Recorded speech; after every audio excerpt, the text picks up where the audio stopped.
শীতকাল তো পড়েই গেছে। শীতকাল মানে প্রচুর সবজি, আর প্রচুর সবজি মানে মিক্স ভেজ। ঘরোয়া একটা উপকরণ অ্যাড করে আজকের সাধারণ মিক্স ভেজ হয়ে উঠেছে অসাধারণ। চলো দেখে নাও আমি এটা কি করে রান্না করেছি। দেখো এখানে ফুলকপি, আলু, গাজর, বিনস নিয়ে নিয়েছি রান্না করার জন্য। সবজিগুলো খুব ভালো করে ধুয়ে নেব। আর ফুলকপিটা একটু উষ্ণ গরম জল দিয়ে কিছুক্ষণ ভিজিয়ে রাখবো, তারপরে খুব ভালো করে ধুয়ে নেব। গুঁড়ো মশলা দিয়ে একটা ঘোল বানিয়ে নেব। এখানে আমি 1 চামচ হলুদ গুঁড়ো, 1 চামচ জিরের গুঁড়ো আর 1 চামচ কাশ্মীরি লঙ্কার গুঁড়ো আর সামান্য একটু জল দিয়ে খুব ভালো করে ফেটিয়ে নেব, যেটা আমি রান্নাতে দেব। এবার দেখো কড়াইয়ে আমি সর্ষের তেল দিয়ে দিলাম 2 চামচ মতন। যেই সবজিগুলো কেটে রেখেছিলাম সব সবজিগুলো দিয়ে দেবো। তেলটা খুব ভালো করে গরম হলে সবজিগুলো দিয়ে খুব ভালো করে সবজিগুলো ভেজে নেব। সবজিগুলো ভাজতে ভাজতে আরেকটা মশলার পেস্ট তৈরি করব। সেই জন্য দেখো আমি কয়েকটা কাজু নিয়ে নিয়েছি আর 1.5 চামচ মতন চারমগজ নিয়ে নেব।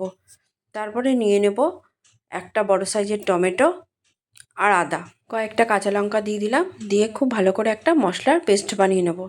এবার দেখো যেই সবজিগুলো আমি ভাজছিলাম সবজিগুলো কিন্তু ভাজা হয়ে গেছে।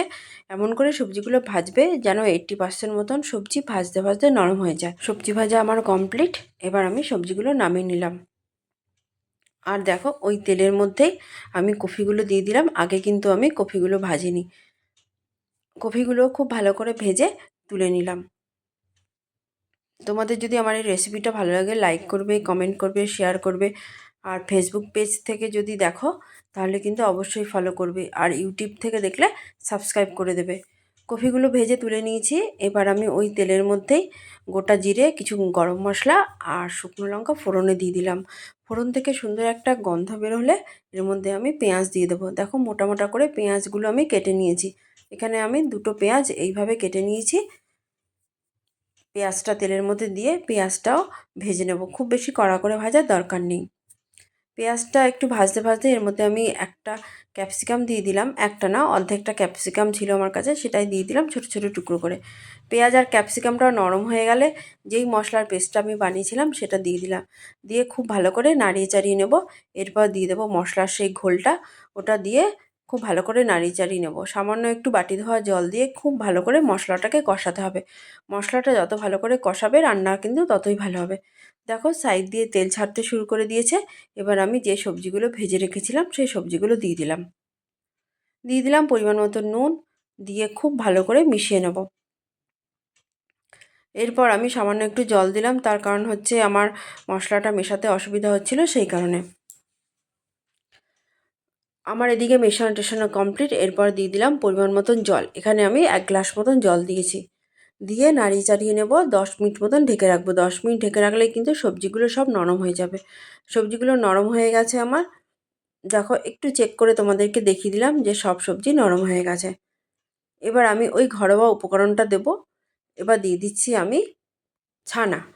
ছানা দিলে কিন্তু এর স্বাদ বহুগুণে বেড়ে যাবে। 4-5 চামচ মতন ছানা দিলাম। দিয়ে আমি সবগুলো একসাথে খুব ভালো করে মিশিয়ে নেব। তোমরা এইভাবে একবার রান্না করে দেখো, খেতে জাস্ট ফাটাফাটি হয়। পুরো ভিন্ন স্বাদের একটা মিক্স ভেজ আমি রেডি করে ফেললাম।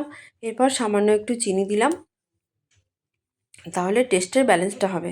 চিনি দিয়ে খুব ভালো করে মিশিয়ে নিয়ে 1.5 চামচ মতন কসুরি মেথি হাতে ডলে আমি এর মধ্যে দিয়ে দিলাম।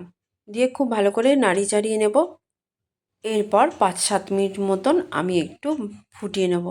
ব্যাস, তাহলেই কিন্তু আমার রান্নাটা রেডি হয়ে যাবে। এটা কিন্তু ঝোল ঝোল হবে না, একটু মাখো মাখো টাইপের হবে।